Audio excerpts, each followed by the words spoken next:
iniciar con una oración. Pueden hacer preguntas, no hay ningún problema. Pueden hacer preguntas, pueden aprovechar de tomar once. En eso yo no tengo problema, mientras no, su once no interfiera con el estudio bíblico en sí, ¿ya? Así que podemos, siéntase en libertad. Vamos a hacer una oración para dar comienzo a este estudio bíblico. Eterno y soberano Padre Celestial, gracias te damos, Señor, por esta hora que usted nos permite, mi Señor, de poder estar aquí reunidos a través de esta plataforma, a través de estos medios, Padre Celestial, en el cual usted nos permite, Padre Celestial, ocuparlos para aprender más de su palabra, más de usted, Padre Celestial. Rogamos que su Santo Espíritu sea en nosotros y por nosotros, ayudándonos a entender todo, Padre Celestial, lo que vamos a estudiar. Usted sea en la mente, el corazón y el espíritu de nuestros hermanos que van a estar escuchando, y igualmente el que va a estar exponiendo, todo sea guiado a través de su Santo Espíritu, Padre amado. Dios bendito, que en esta hora, a través de este medio, tu nombre sea glorificado y que tu iglesia sea edificada en medio de nosotros, mi Señor, en nuestro único y gran anhelo, Padre Celestial. Te lo rogamos a través de Jesús, nuestro único y suficiente Salvador. Amén. Amén. Bien. Hemos estado viendo y hablando sobre la doctrina de la Trinidad, ¿ya?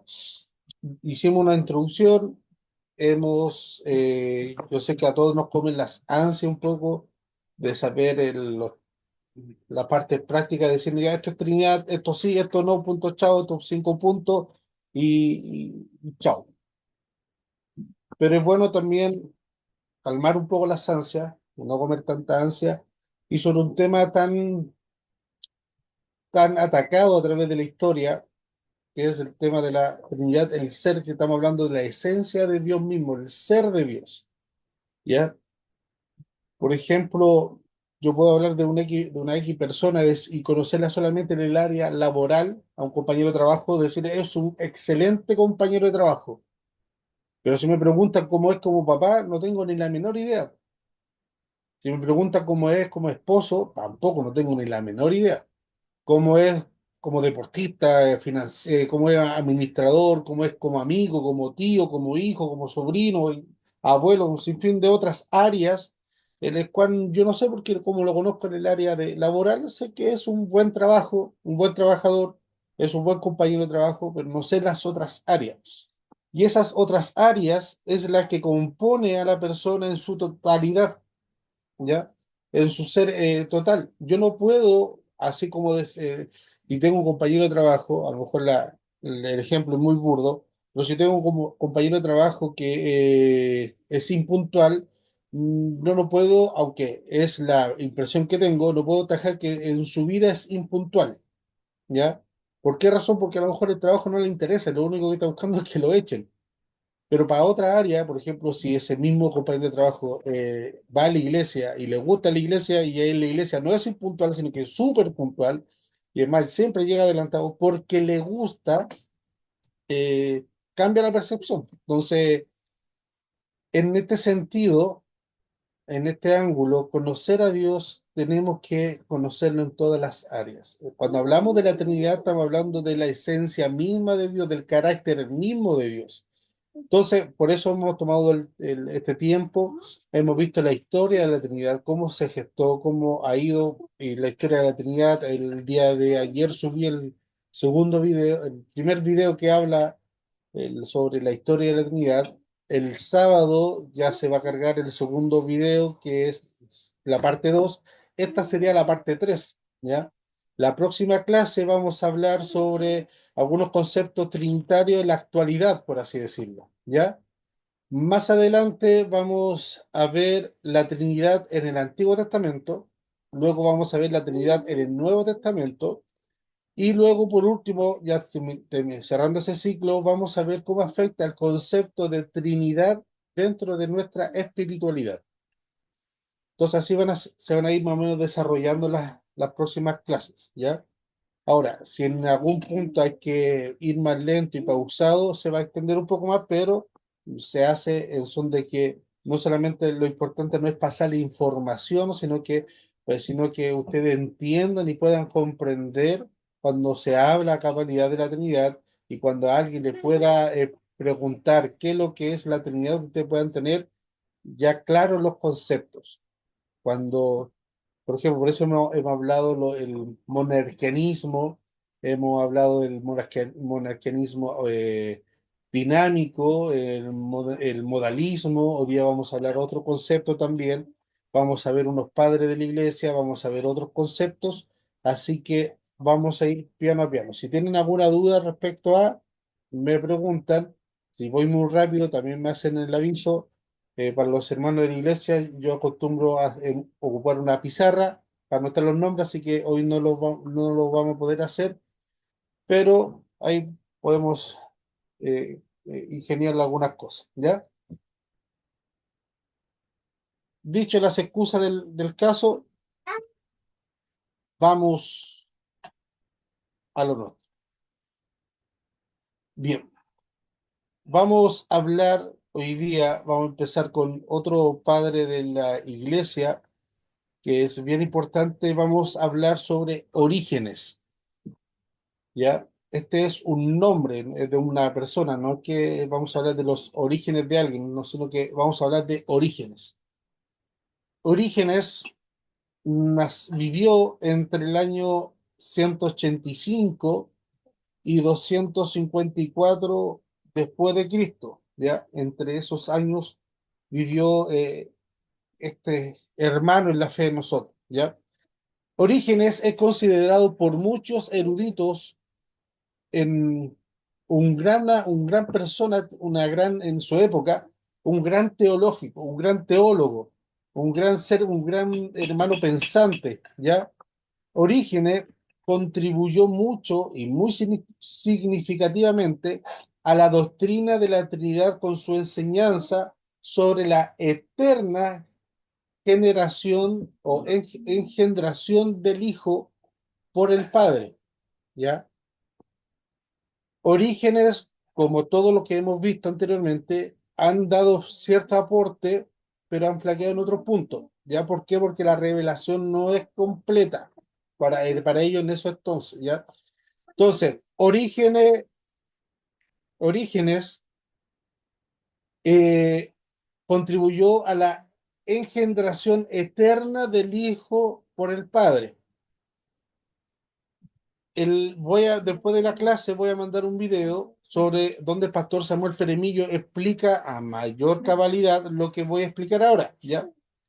El tema de engendramiento, cuando el Salmo dice, Dios le dice, mi hijo eres tú, te he engendrado hoy, el salmista da esa expresión. El Samuel Feremillo dice que hay dos tipos de engendrar. Uno que es inmanente, o sea, que siempre está engendrando, por eso eh, es el unigénito engendrado por el Padre, y otro que es trascendente. Por ejemplo, la mujer para poder gestar otro nacimiento tiene que terminar el que está engendrando, ¿ya? No, si no termina ese ciclo de engendrar a alguien, no puede engendrar a otra persona, entonces, o otro ser. Entonces terminan esos ciclos. Dios Padre, engendra al Hijo, pero lo engendra eternamente. Todavía no termina de engendrar. Entonces, ese concepto, que es muy técnico y cuesta un poco entenderlo, es el que acuñó y el que presentó Orígenes de que y da la relación eterna del Hijo con el Padre, ¿ya? Y así aseguraba que el Hijo era eternamente de la misma naturaleza que el Padre, pero derivado del Padre, ¿ya? Esta doctrina lo hizo desarrollando una doctrina de las tres hipostasis, ¿ya? Hipostasis,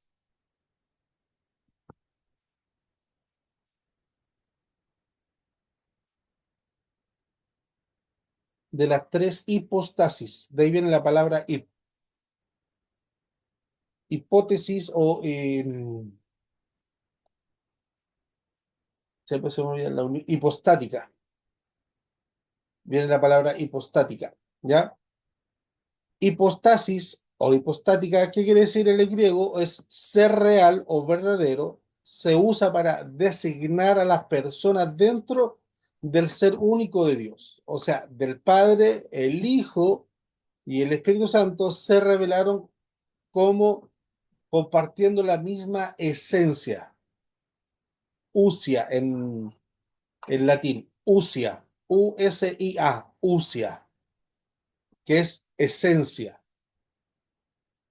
Y obviamente estamos hablando aquí de la esencia divina. Orígenes dijo lo siguiente, él, vamos a dar el permiso de algo, él arregló estas personas en orden jerárquico, con con el Padre como Dios en sí mismo, el Hijo como su imagen exacta y el Espíritu Santo como la imagen del Hijo, y él insistió en este orden que existía desde la eternidad. ¿Ya? Si nosotros tenemos que darle gracia a algo para ir formulando el concepto trinitario que hoy por hoy conocemos, a Orígenes le deberíamos dar la gracia por instar o diseñar esta estructura,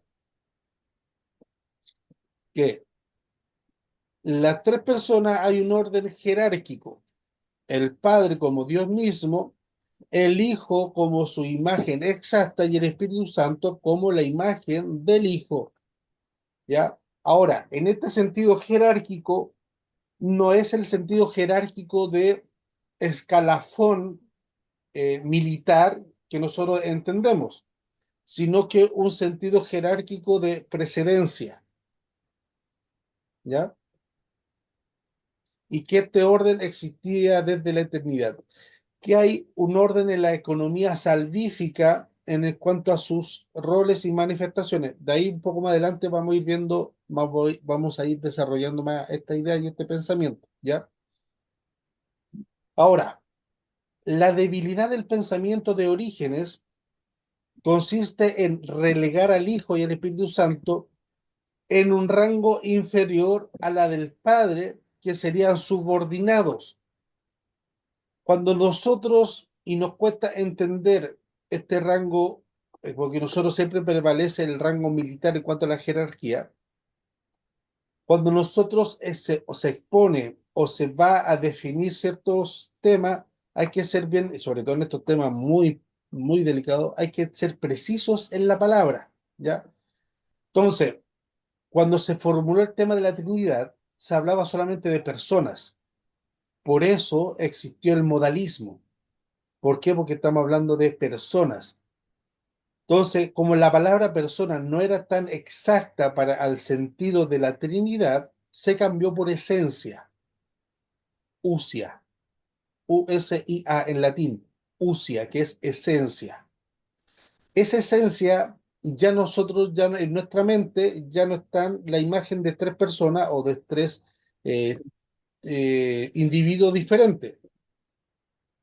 Cuando nosotros hablamos de personas, al tiro en nuestra mente, en nuestra imaginación, aparecen tres personas, ¿ya? Entonces, cuando se hablaba, o Orígenes hablaba esto del orden jerárquico, claramente había esta debilidad de entrar a definir nuevamente que el Hijo y el Espíritu Santo están subordinados en este orden al Padre, ¿ya? Como diciendo, el Logos es una emanación del Padre, el primogénito de la creación y la sabiduría divina. Él dijo, la voluntad del Padre es más sabia que la del Hijo, es la creación del Hijo, era el siervo del Padre, que el Hijo, ejecuta o está ejecutando sus mandatos. Entonces, Orígenes afirmaba que el Padre y el Hijo eran coeternos, pero no coiguales en cierta medida.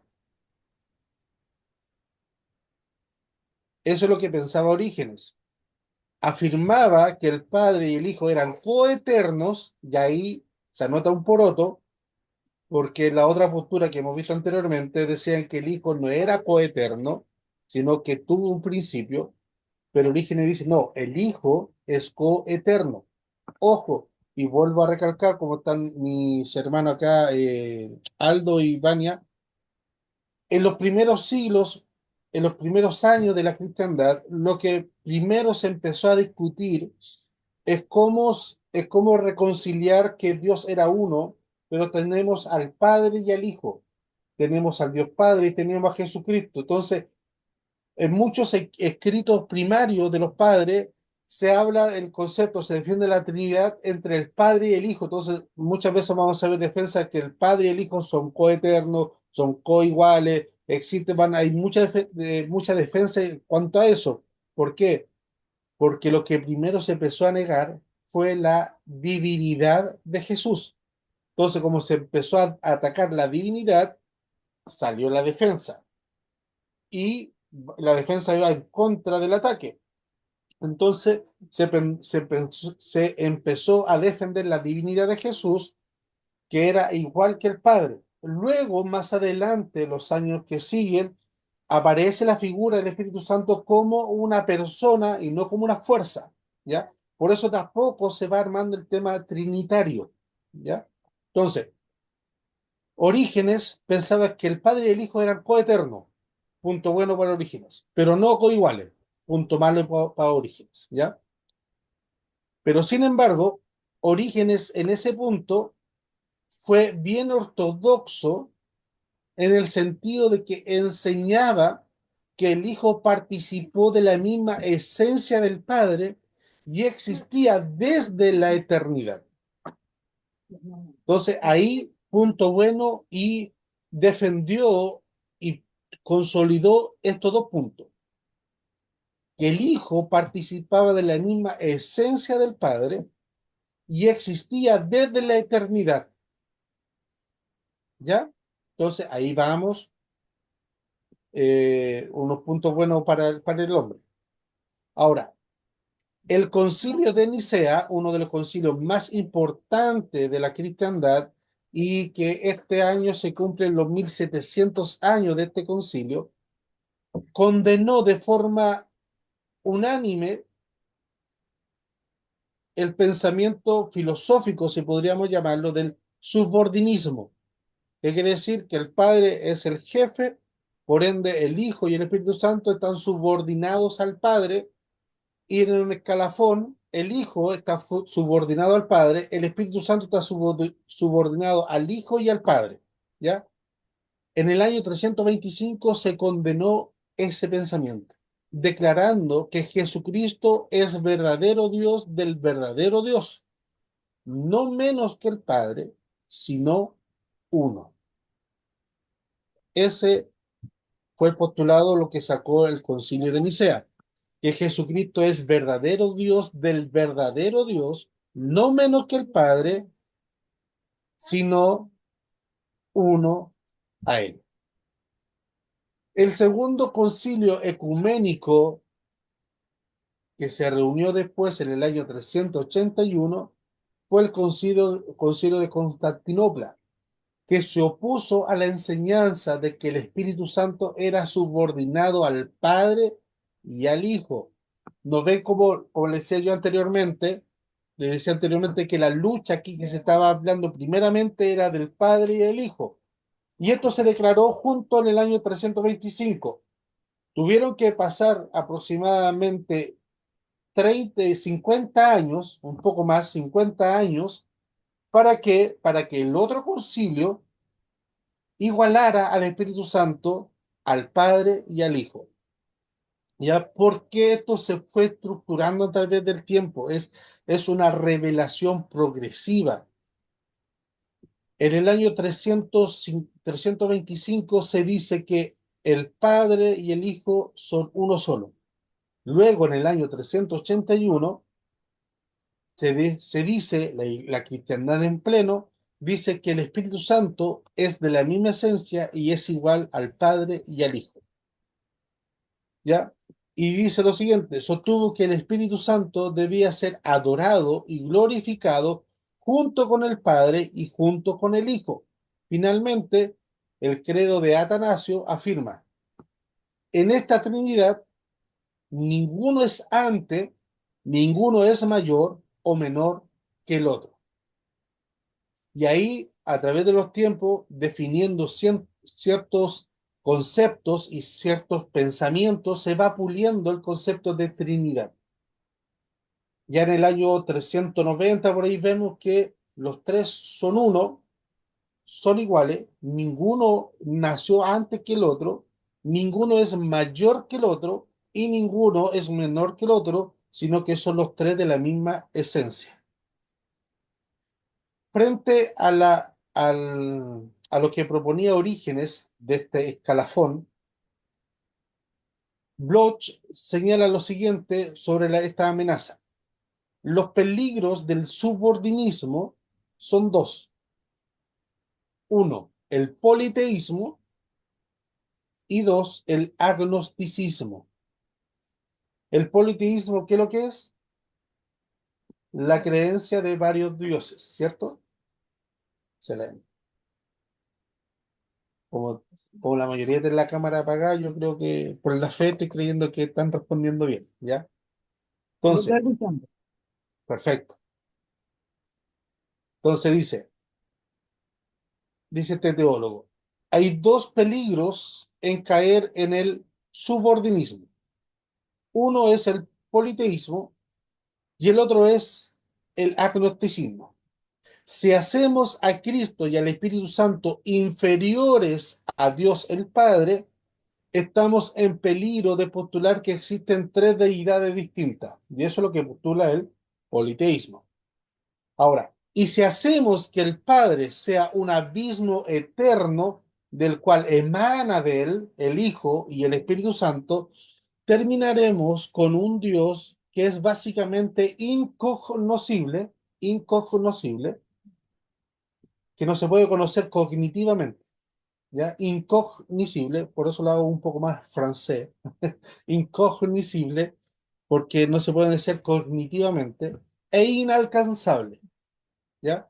Este último argumento se basa sobre el hecho de que de un Cristo, que es, si llegásemos a entender que Cristo es menos que el Padre, este Cristo no pudiera conocer al Padre y por lo tanto, como no lo conoce, no podría darnos a nosotros conocer al Padre, como si Jesús lo aseguró y lo afirmó. Si me conoces a mí, conoces al Padre. Si me viste a mí, viste al Padre. Entonces, si nosotros creemos que hay un orden jerárquico dentro de la Trinidad, corremos este peligro. Y una de las características de Jesús que vino aquí a la tierra es mostrarnos al Padre. Y si Él no conoce al Padre, ¿cómo lo va a dar a conocer a nosotros? A nuestros hermanos de la iglesia me han escuchado esta frase de decir, nosotros no podemos enseñar algo que no conocemos. No podemos. Sí, tiene que patentarla. No podemos dar a conocer a alguien algo que no conocemos. Yo puedo comentar sobre, no sé, Dubái. Puedo comentar cómo es Dubái, pero de ahí a enseñarlo es otra cosa distinta. Yo sí puedo enseñar, no sé, cuando vaya Charlie va a Pichilemu, yo le puedo decir, sí, vaya para este lado, vaya por este lado, visite esta localidad, vaya al molino de piedra que está por este lado, por este sector, porque lo conozco. Conozco la playa que vamos, ahora se me olvidó. Cahuil, las salinas que están un poco más adentro, y así, esas cosas. Y ahí lo mismo pasaría con Cristo. ¿Hasta aquí todo bien? Ya, Sí, perfecto. Entonces, dijimos que la contribución que hace Orígenes, primero, nos sienta y nos afirma y nos asegura y nos pavimenta el camino diciendo de que el Padre y el Hijo son de la misma esencia y son coeternos, ¿ya? Pero cae en el tema de que es un poco menor que Dios, ¿ya? Ahora vamos al siguiente postulado, a un obispo, a un presbítero del año 336. Me refiero a Arriano, al presbítero de Alejandría del año 336, Arriano, con doble R, Arriano. Y de él nace lo que hoy conocemos como el arrianismo.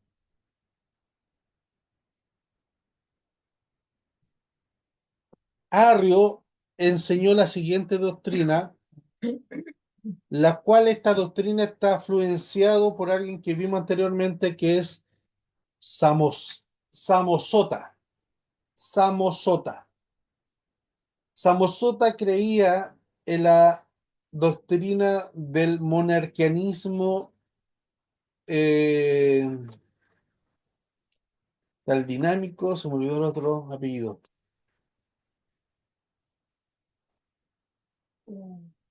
Algo como estático, pero el monarquianismo estático. ¿Qué quiere decir eso? Que Dios, no, dinámico y modalista, ya, ahí está. Él creía en el modalista, perdón, el dinámico, el modalista no.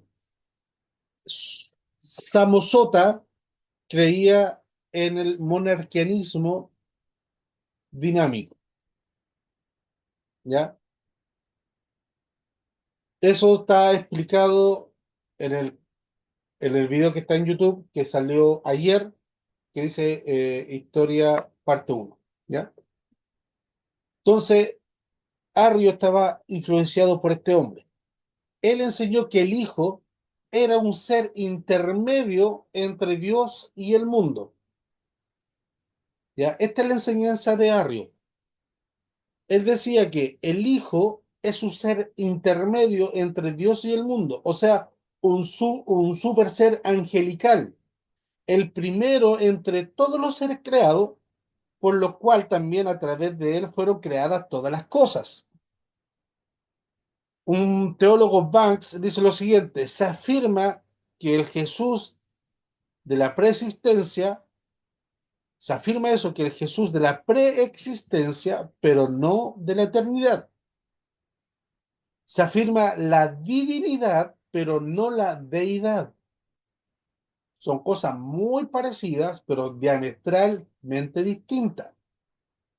La preexistencia, que es lo que se dice que existía antes de la existencia, o sea, antes de la existencia de quién, del mundo, del universo. Antes de que Dios creara a todos, Él ya existía, o sea, era preexistente, pero no era eterno. Hay otra postura que ciertos apóstoles o ciertos falsos profetas dicen que nuestra alma es preexistente. O sea que nosotros somos, nuestra alma, nuestro ser interior, estaba almacenado en un galpón gigante desde la eternidad, y cuando era el momento de aparecer en el escenario de esta tierra, Dios sacaba esa alma que ya existía antes de y la colocaba en nuestro cuerpo. Eso se llama preexistencia o la preexistencia del alma. Arriano o el arrianismo creía en eso, creía que Jesús existía antes de la creación, antes de la existencia, pero no era eterno. Creían que él era un ser divino, pero no era la deidad misma, sino que era un ser divino creado por Dios, un super arcángel. Es muy sutil, pero la diferencia es muy abismal. ¿Se entiende, cierto? Hagan señal de vida. Gracias, esposa. Seguimos. Por esto, los arrianos están dispuestos a atribuir a Cristo el nombre y los atributos divinos, incluso rendirle culto como a Dios, pero en un sentido secundario, no de una manera directa como Dios, sino como alguien que fue alta, súper, mega, hipermente influenciado por Dios, pero no Dios mismo. Para los arrianos hubo un tiempo cuando el Hijo no existía. ¿Existía antes de la existencia del universo? Sí, pero no existía eternamente, sino que en un momento de la eternidad de Dios, en un momento de la eternidad de Dios, en un momento de la eternidad de Dios, apareció Jesús, apareció el Cristo, y luego vivió harto tiempo con Dios, hasta que llegó la creación del mundo. ¿Ya? Entonces, para los arrianos, Cristo tuvo un tiempo de existencia. Tampoco podían aceptar que Jesús fuera de una misma sustancia con el Padre. Afirmaban que Jesús era de una sustancia semejante a la del Padre, muy parecida, pero no la misma. Y ya no siendo la misma, cambia todo el sentido. ¿Ya? Para los arrianos, Dios no fue siempre Padre. ¿Por qué? Porque hubo un tiempo que no existió el Hijo. ¿Y cuando alguien es Padre? Cuando existe el Hijo. Entonces, Dios, para los arrianos, Dios no siempre fue Padre. Más bien hubo un tiempo cuando Dios era solo y aún no era el Padre, y luego llegó a ser el Padre. Dios creó de la nada al Hijo, y por lo tanto, este es una criatura, es una creación más de nuestro Dios creador. ¿Ya? Eso es lo que postula el arrianismo. Si me equivoco, un poquito. Ahora, cuando nació esta filosofía, uno de los grandes opositores, que también fue uno de los grandes pensadores de la iglesia, fue Atanasio.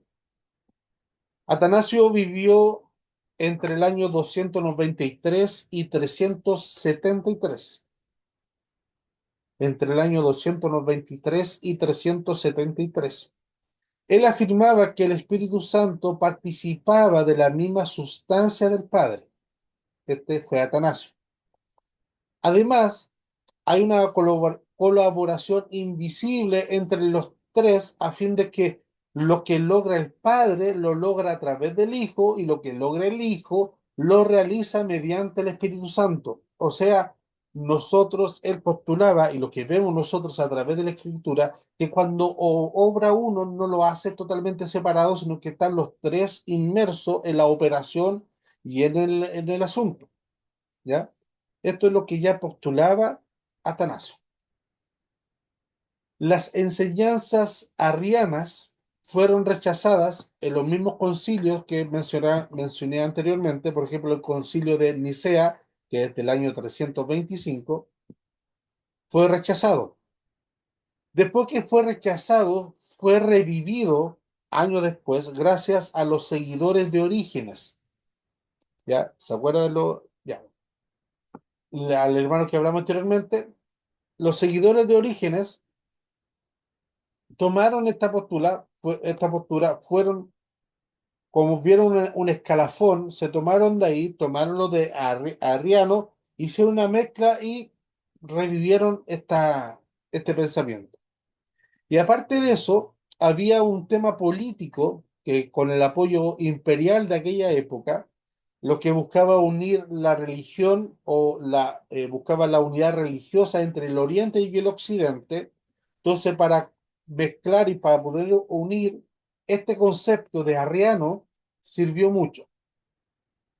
Por eso en el año 360 se declaró la siguiente frase: se declaró que el hijo no era homus sius, homus, homous, Homousios, homousios, homousius, que quiere decir de la misma esencia, sino que se declaró que era homoiousius, hay una I intermedio que es esencia semejante. ¿Ya? Esto vino a ser la religión oficial hasta la muerte de todos aquellos emperadores que eran arrianos. Esto prevaleció gracias a que habían emperadores arrianos. Y también gracias a la reflexión y a algunos teólogos que se llamaban los teólogos capadocios, que lo vamos a ver en el punto siguiente. ¿Ya? Luego, todo esto de la enseñanza del arriano nuevamente se volvió a eliminar en el concilio de Constantinopla en el año 381, se volvió a eliminar este concepto.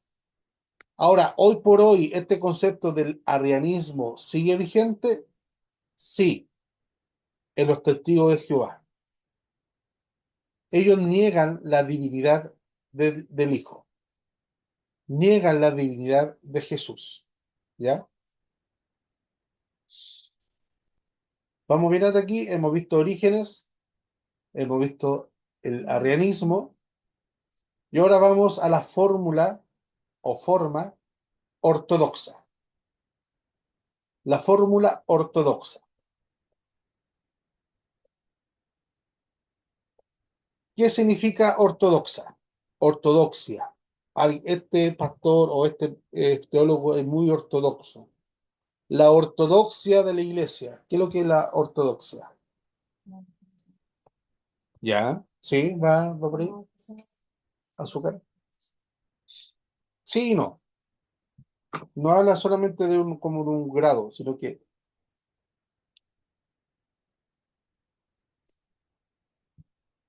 la ortodoxia significa en las posturas o las doctrinas que el general de la cristiandad se adhiere, ¿ya? O acepta. Por ejemplo, yo creo en la Trinidad, sí, eso está dentro de la ortodoxia cristiana, ¿ya? Yo creo en la salvación, sí, la cristiandad en pleno la cree, entonces en la ortodoxia cristiana. La salvación es por gracia, sí, entonces es una doctrina ortodoxa, que la mayoría de los cristianos la cree. Voy a buscar acá en el diccionario para dar una definición más exacta, pero va por ahí el asunto.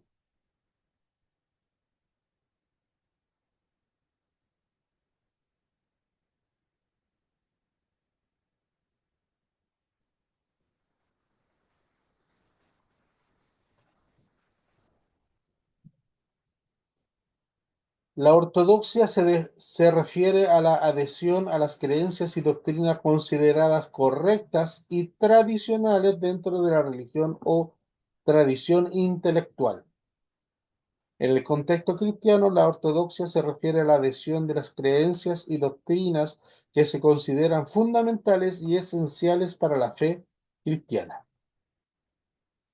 Término ortodoxia proviene del griego ortos, O-R-T-H-O-S, ortos, ortos, pero con H entre la T y la O, que significa correcto o recto, y doxa, que significa opinión o creencia.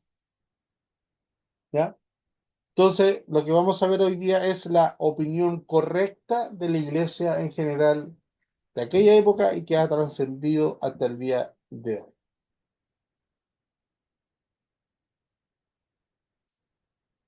¿Vamos bien ahí o voy muy rápido? Dice hermano, hágame una señal, muéstrame que estás con vida o se fueron en el rato. Todavía no era el arrebato, así que Ah, estamos ya, todavía vivos aquí. ya se quedó. Usted se quedó. No hay Está bien. Bueno, no- a lo mejor yo estoy acostumbrada a su dinamismo, pero yo lo encuentro bien. ya, ya. Entonces, proseguimos. La doctrina ortodoxa de la Trinidad fue anunciada tras una serie de debates en los cuales liberaron la controversia con los monarquianismo o monarquianistas y los arrianos. Habían tres frontes ahí peleando, ¿ya? La fórmula ortodoxa versus con los monarquianismos y los arrianos. Los arrianos, lo acabamos de ver, los monarquianismos, vimos la primera clase de la historia que se divide en dos. Está el monarquianismo dinámico y el monarquianismo modalista. El monarquianismo modalista, que es lo que dice que Dios se presenta, es una pura persona, pero se presenta, se disfraza de tres personas distintas. O sea, en una ocasión, por ejemplo, para darse a conocer, Dios se disfraza de padre, se presenta al hermano Aldo, luego después se cambia de ropa o de careta y se disfraza del hijo y se presenta nuevamente al hermano Aldo como hijo, pero sigue siendo el mismo Dios. Eso es el modalismo, y así con el Espíritu Santo, ¿ya? El monarquianismo dinámico, ¿qué es lo que dice? Está Dios, Dios engendra el hijo. El Hijo es dotado con una divinidad muy superior a través de Dios hacia el Hijo, lo cual le ayuda y le facilita hacer milagros, obras portentosas, y luego entre el Hijo y el Padre generan una fuerza espiritual que ejerce y emana el Espíritu Santo, ¿ya? Entonces, frente a esa postura, el monarquianismo y el arrianismo estaba luchando la fórmula ortodoxa. Entonces, la formulación de la oposición, o perdón, la posición que claramente nos distingue, es el tema de la esencia y de la hipostasis, ¿ya? Entre la persona y la esencia, que fue principalmente la obra de tres grandes pensadores que fueron llamados los teólogos de Capadocia, lo que mencioné anteriormente, los teólogos de Capadocia, que era Giorgio Naciano, Giorgio Naciano, Basilio de Cesarea y Gregorio de Niceno. Y Gregorio Niceno. Giorgio Naciano, Basilio de Cesarea y Gregorio Niceno. A través de una larga discusión, de largas postulaciones, de larga meditación, estos tres hombres capadocios elaboraron una interpretación de la fórmula Nicea, que ganó la aprobación de muchos que anteriormente se oponían. Entonces, la formulación de Nicea, que ocurrió en el año 325, en el concilio que se realizó en el año 381, el concilio de Constantinopla, la Iglesia declaró explícitamente sobre el tema, tajante y claramente, que la posición que prevaleció fue básicamente la de Atanasio de Alejandría, la cual fue elaborada y fue refinada por estos tres teólogos, Giorgio, Basilio y Gregorio, ¿ya? Fueron refinadas por estos teólogos. Entonces, la formulación a la cual expresa en Constantinopla es la siguiente, que es un usia en tres hipostasis. Un usia en tres hipostasis. ¿Qué es lo que es usia? Esencia. Hipostasis, persona. Entonces, ¿qué quiere decir? Una esencia en tres personas. Y esto es la que ya hoy por hoy nosotros ya conocemos como Trinidad. Que la Trinidad son tres personas de una sola esencia. Por eso nuestro Dios es un Dios triuno, trinitario, tres, uno. Una esencia, tres personas. Y aquí ya nosotros ya vamos entendiendo Un usia en tres hipostasis. No, una esencia en tres personas. Al revés. En latín reprobada.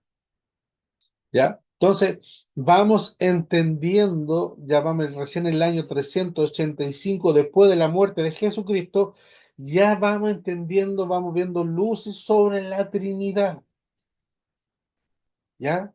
Vemos que esto no es algo, no fue algo espontáneo como nosotros desearíamos, sino que fue trabajo de muchos hermanos que Dios ocupó para ir elaborando esto. Entonces, cuando viene alguien a pararse y decir, esto Dios a mí me lo reveló, hermano, lo estamos echando y no estoy negando la revelación. Dios puede revelar algo, sí. Algo que sea extra bíblico, no. ¿Ya? Si Dios revela algo, va a ser algo que va a estar basado en la Biblia, va a estar basado en su palabra, ¿ya? Pero no es algo que nosotros vengamos y nos echemos 2000 y tantos años de cristiandad, donde han habido hombres más capaces, más entregados a Dios, más santificados, más intelectuales que nosotros. Y nosotros llegamos y nos paramos a decir ciertas cosas que no tienen son ni todo, ¿ya? Entonces, recién en el año 381 ya vemos luces de lo que hoy por hoy conocemos como la Trinidad y lo que hoy defendemos que somos trinitarios, ¿ya? ¿Cuál es el sentido? De que hay una esencia, pero en tres personas, ¿ya? Entonces, el énfasis parece estar más en la última parte de la fórmula, esto es, en la existencia separada de las tres personas, antes que en la única e indivisible deidad que es la esencia. La única deidad existe simultáneamente en tres personas o tres maneras de ser. La única esencia, la única divinidad existe simultáneamente en tres personas. Por eso la explicación del agua, que es sólida, líquido, gaseosa, no sirve, porque esta deidad de esencia está simultáneamente y el agua en ese momento está sólida o gaseosa o líquida, pero no está simultáneamente en los tres estados. El huevo igual. El huevo tiene cáscara, clara y yema, pero yo lo puedo separar y después no lo puedo volver a unir. Ya deja de ser huevo. ¿Por qué pasa a ser cáscara o clara o yema? Pero ya no es el huevo. El huevo es cuando está recién salió ahí, está enterito, es el huevo. En Dios no. El Dios existe, su esencia, simultáneamente en las tres personas, en el mismo lapso de tiempo, en el mismo lugar, ¿ya? O tres maneras de ser. Entonces, debe reconocerse tres personas divinas, el Padre, Hijo y el Espíritu Santo. Los distintos nombres que se le aplican corresponden a diferencias reales, según las cuales deben ser distinguidas en las personas. Y obviamente una claramente de la otra sin confusión o sin toparse los roles. Nosotros vemos a través de la Biblia que estos seres, estas personas con la misma esencia, tienen roles y trabajos distintos en la vida, o sea, en la economía salvífica y también en nuestra vida. Dios Padre es nuestro proveedor, el Espíritu Santo, Dios Hijo es nuestro intercesor y el Espíritu Santo es aquel que nos mantiene en intercesión ante Dios o también el que nos santifica. Dios Padre es el que nos crea, el Hijo el que nos redime y el Espíritu Santo el que nos santifica. Entonces vemos roles marcados dentro de estas personas, pero mantienen la misma esencia. Si Jesús no fuese Dios, su sacrificio sería en vano. Bueno, ahí cuando veamos Cristología vamos a hablar sobre ese tema. Pero si el Espíritu Santo no es Dios, mis oraciones o mi constancia o mi santificación sería en vano, porque estaría buscando la santificación por mis fuerzas, por mis méritos, no porque el Espíritu Santo me guíe a toda verdad y a toda justicia.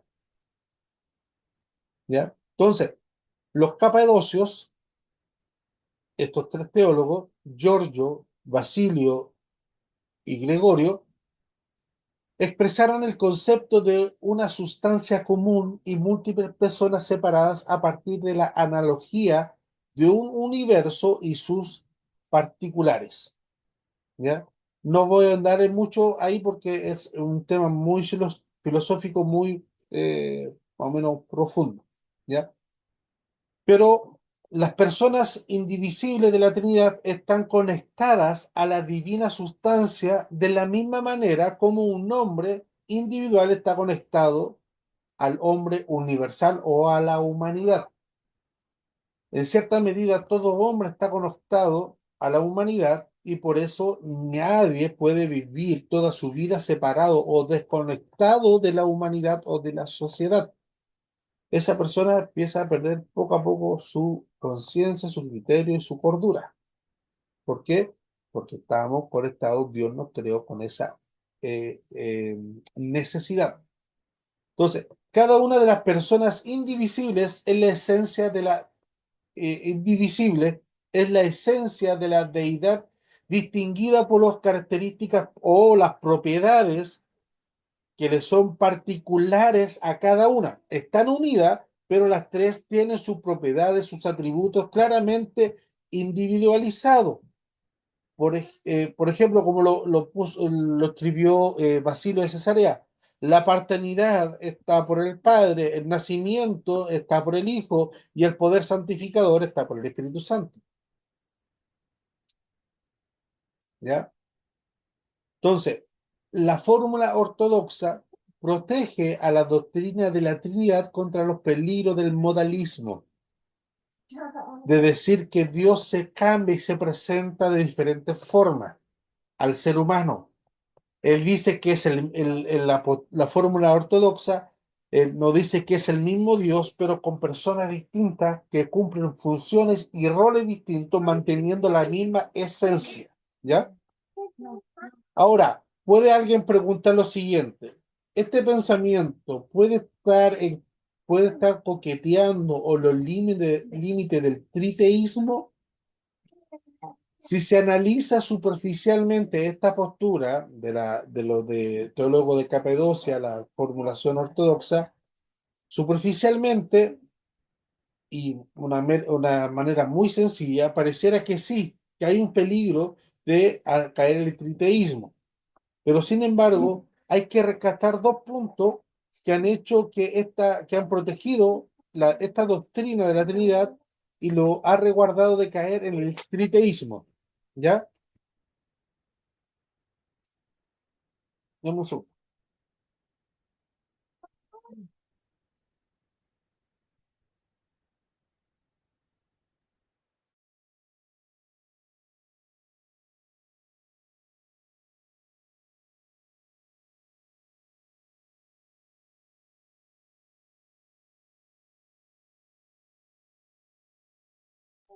Ya, hermano, ahora sí.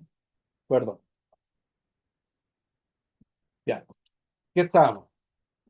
Si se mira, estábamos en la pregunta de que si se mira por encima, puede caer el error o la teoría de decir que hay un triteísmo, que hay tres dioses por tres personas. Para esa respuesta podemos argumentar dos cosas. Primero, notar que no podemos encontrar en una sola actividad en la escritura el Padre, el Hijo y el Espíritu Santo, en la cual de alguna manera no se encuentren involucradas las tres personas de la Trinidad.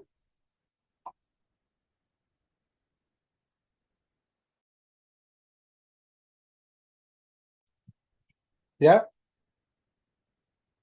No podemos encontrar en alguna manera que no estén involucradas las tres personas de la Trinidad. No se encuentran involucradas en el trabajo. Debemos, por tanto, incluir que hay una sustancia idéntica envuelta en las tres personas. Por ejemplo, Tal unidad la encontramos en la vida activa de la revelación. La revelación se origina en el Padre, se realiza a través del Hijo y se completa por el Espíritu Santo. Pablo en Romanos nos dice que hay dos tipos de revelación, revelación general y la revelación especial. La revelación especial es que Dios se da a conocer a todo hombre a través de la creación. Y ahí nos dice en Romanos 1:20 que Dios se da a conocer a través de su creación, que para que ellos palpando vean y que no tengan excusa después a las finales. ¿Ya? Pero esa revelación es realizada, la revelación especial es realizada a través del Hijo. ¿En cuál sentido? Cuando el Hijo nos redime, nosotros entramos a esta revelación especial donde comprendemos y entendemos las cosas divinas. Pero no solamente ahí, el Espíritu Santo completa que nosotros podamos entender esta revelación especial. Entonces, aquí no hay tres acciones, sino una sola acción en la cual la misma esencia trabaja en nosotros en personas distintas. Dios eterno, a través del Padre, nos provee la revelación, el Hijo nos realiza en nosotros, nos activa, por así decirlo, la comprensión de la revelación, pero el Espíritu Santo nos ayuda a través de nuestro peregrinar, entendiendo cada día la revelación de Dios a través de su escritura. ¿Ya? Eso uno para resguardar. ¿Por qué no cae esta postura del triteísmo o la postura ortodoxa en el triteísmo? Segundo, hay una insistencia sobre la individualidad divina o sustancia o esencia. Muchos de los críticos de aquella época de los teólogos de Capadocia alegaron que estos fallaron en el punto céntrico de su analogía, cuando decían que es lo mismo que el universo es manifestado en sus particularidades.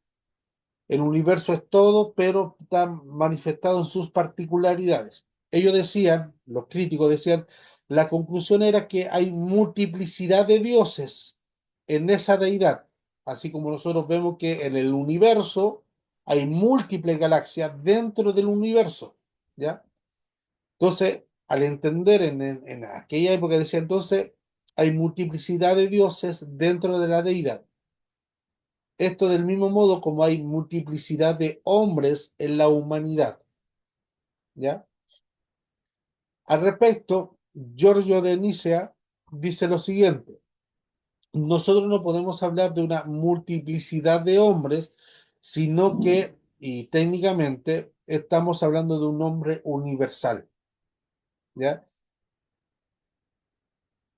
¿En qué sentido? Técnicamente, así como nosotros tenemos la necesidad de sociabilizar con otros, en el sentido a cuanto a Dios, todos procedemos de ese mismo Dios. Todos tenemos la imagen caída, esa imagen que se distorsionó del pecado y que Cristo vino a restaurar en nosotros. Esa imagen que Pablo dice en Romanos 28 que vino a restaurar porque es la imagen primogénito. A todos los que aman a todas las cosas, a los que aman a Dios todas las cosas le ayudan a bien, y esto es conforme a su propósito fueron llamados para que fuese el primogénito entre muchos y que la imagen de Cristo sea formada en nosotros. Entonces los capadocios continuaron enfatizando que mientras los tres miembros de la Trinidad pueden ser distinguidos numéricamente como persona, ellos son indistinguibles en su esencia y sustancia. Ellos son distinguibles como personas, pero son inseparables en su ser. ¿Ya? ¿Se entiende ahí? Ellos son indistinguibles como personas, pero ellos son distinguibles. Se distinguen como personas, pero son inseparables en su ser o esencia. Entonces, aquí debe ser reiterado que la esencia no es abstracta, no es una esencia abstracta, sino que es una esencia concreta y real. Además, esta divina esencia es simple en su simplicidad, pero es indivisible. Así como Dios es simple, pero también es incompuesto, ¿ya? Recuérdase que cuando vimos los atributos de Dios, vimos la simplicidad de Dios. Dios es simple, pero también es incompuesto.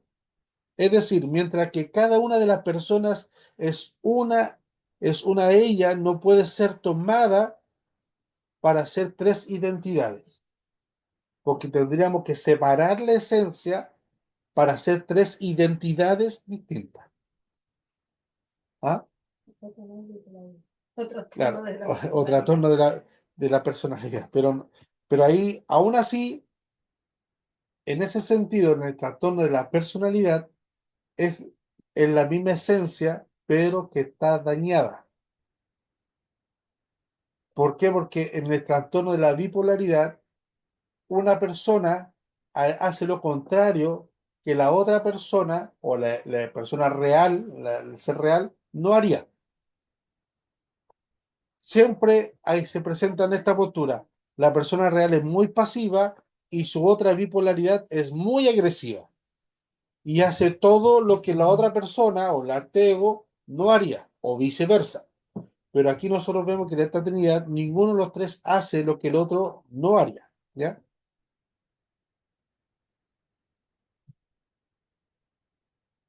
¿Cómo vamos hasta ahí? ¿Vamos bien? ¿Alguna duda, consulta, reclamo, sugerencia, amenaza? Yo no voy a amenazar. No, no, estamos bien, pastor. Ya, vale, vale. Ya. Vamos con el segundo, con el último punto que vamos a ver hoy día. En la semana que viene vamos a hablar sobre algunos puntos trinitarios en la actualidad, un teólogo más actual. Ya vamos a saltarnos aquí estamos hablando del año 380, 400, nos vamos a saltar al año 1800, 1900, por ahí.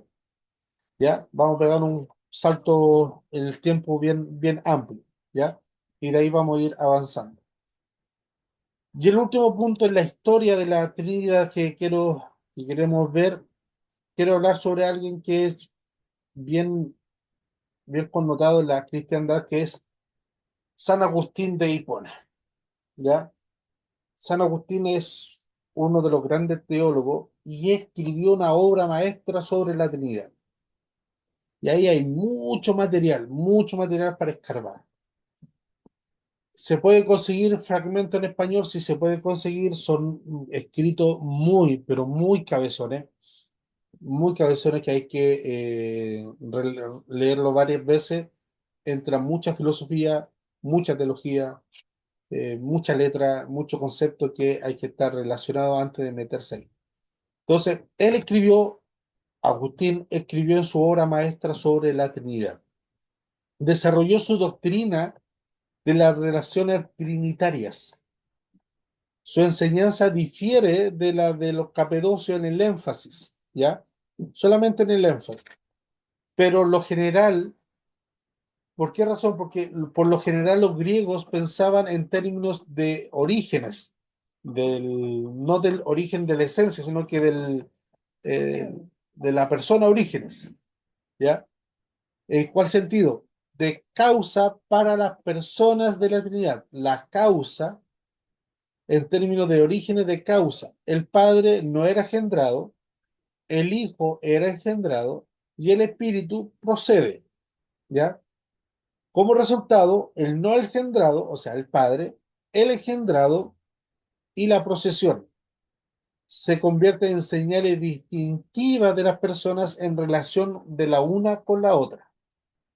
Entonces, aquí lo que va la esencia, va el énfasis de Agustín es entre la relación trinitaria, entre la economía salvífica, nosotros podemos decir que nos explica un poco el juego o la mención que hace Juan 1.1 cuando dice, en el principio era el verbo era Dios, el verbo era con Dios y el verbo estaba delante de Dios.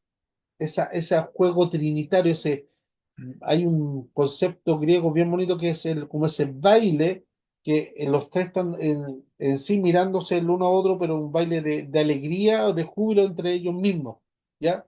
En esa relación es lo que postula San Agustín. Entonces, San Agustín no rechazó la doctrina de los teólogos capadocios, sino que la modificó notablemente. Tomó en serio la plena igualdad de las personas divinas, pero creyó que difieren solamente en una relación mutua. Para él, el único Dios primordial no era el Padre, sino la Trinidad completa. ¿Ya? Para él el Dios no era el Padre, sino que la Trinidad completa, y debe ser así para nosotros, la Trinidad completa es nuestro Dios. Las diferentes personas encontraban su causa no en ciertas generaciones o procesiones, sino en una relación interior inherente y necesaria la una con la otra. Voy a repetir eso. Para él, para San Agustín, el único Dios primordial no era el Padre, sino la Trinidad completa. Las diferentes personas encontraban su causa no en ciertas generaciones o procesiones o acciones, sino en una relación interior inherentemente necesaria la una con la otra. Se ilustra este enfoque con su noción acerca del Espíritu Santo, como una alternativa de procedencia o procedente para diferenciar el tercer miembro de la Trinidad. Agustín consideró al Espíritu Santo como un don que es un don y amor, que es el vínculo de comunión entre el Padre y el Hijo y entre Dios y su iglesia. Entonces aquí San Agustín empezó a darle más énfasis y connotación y acentuación en el Espíritu Santo. Sin el Espíritu Santo no habría amor ni comunión entre el Padre y el Hijo. Y sin el Espíritu Santo no habría amor ni comunión entre Dios y su iglesia. El Espíritu Santo es el vínculo que nos une a nosotros. Y ahí fue moldeando y resaltando. Entonces, este gran pensador usó la analogía, usó muchas analogías para demostrar la relación del carácter trinitario de Dios. Por ejemplo, usó una analogía psicológica. Él explica cómo una sola persona se compone de mente, memoria y voluntad. Una sola persona se compone de mente, memoria y voluntad. Así el único Dios está compuesto por Padre, Hijo y Espíritu Santo. Agustín también vio la Trinidad en la analogía del amor. El Padre ama, el Hijo es el amado y el Espíritu Santo es amor. El Padre ama, el Hijo es el amado y el Espíritu Santo es amor. Pero los tres mantienen la misma esencia. Para entrar ahí yo voy a buscar algunos escritos de algunos cortos de San Agustín y se los voy a mandar, que habla ahí de la Trinidad. Es muy interesante lo que transmite, lo que propone San Agustín. Hay que echarle a la lectura así, meditarlo un buen tiempo, pero es muy interesante lo que hace San Agustín. Entonces, junto con los teólogos de Capadocia, que eran Giorgio, Basilio y Gregorio, y junto a San Agustín, ya conformamos o vamos teniendo claridad o madurez en el concepto trinitario, en la Trinidad completa, de que tanto el Padre, el Hijo y el Espíritu Santo no son procedencia, no hay jerarquía, sino que los tres son iguales ninguno es mayor que el otro, ninguno nace antes que el otro, sino que los tres nacen en el mismo tiempo, desde la eternidad, y terminan en el mismo tiempo, hacia la eternidad. Ninguno procede del otro, ninguno es subordinado del otro, sino que los tres tienen el mismo rango y los tres tienen las mismas características, personas, cualidades que la esencia de Dios. Y los tres componen al Dios. ¿Se va entendiendo?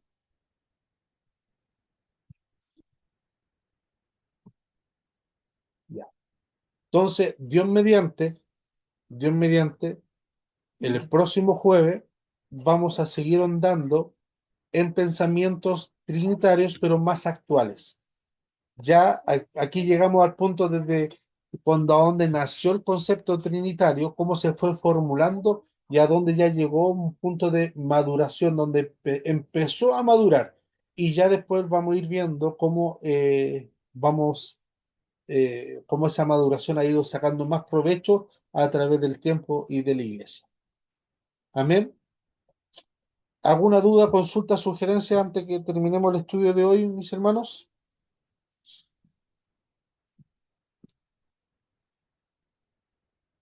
Bien, veo que no. Vamos a hacer la oración final. Amada mía, ¿nos llevan la oración? Oremos, sí, oremos al Señor. Padre amado, Padre celestial, te damos gracias, Padre bendito, por este estudio, Padre amado. Gracias, Te Señor. damos gracias, Señor, también por este día. Te agradecemos, Señor, por la lluvia, Padre Gracias. celestial, que si bien hace algunos desmanes, también es muy necesaria, Sí, Padre Señor celestial. Es algo que necesitamos, Padre celestial, y que proviene de ti, Señor. Amén. Te damos gracias por ello, Señor. Te damos gracias, Señor, por nuestro pastor, Padre celestial. Sigue tú dándole de tu gracia, de tu sabiduría, Padre celestial, para seguir así exponiendo tu palabra, mi Dios Amén. amado. Padre celestial, te damos gracias, Señor, por este estudio. Ayúdanos a entenderlo, a recordarlo, Padre celestial, a poder atesorar en nuestros corazones y poder tener las herramientas, Señor, para poder defender nuestra fe, lo que creemos, lo que pensamos y nuestra esencia, Padre Amén. celestial. Sí, Señor. Ayúdanos por misericordia, Padre Así es, celestial. Señor. En el nombre de Jesucristo, nuestro bendito Salvador. Amén. Amén. Amén, mis hermanos. Dios mediante, nos vemos o nos escuchamos el próximo jueves. Dios les bendiga.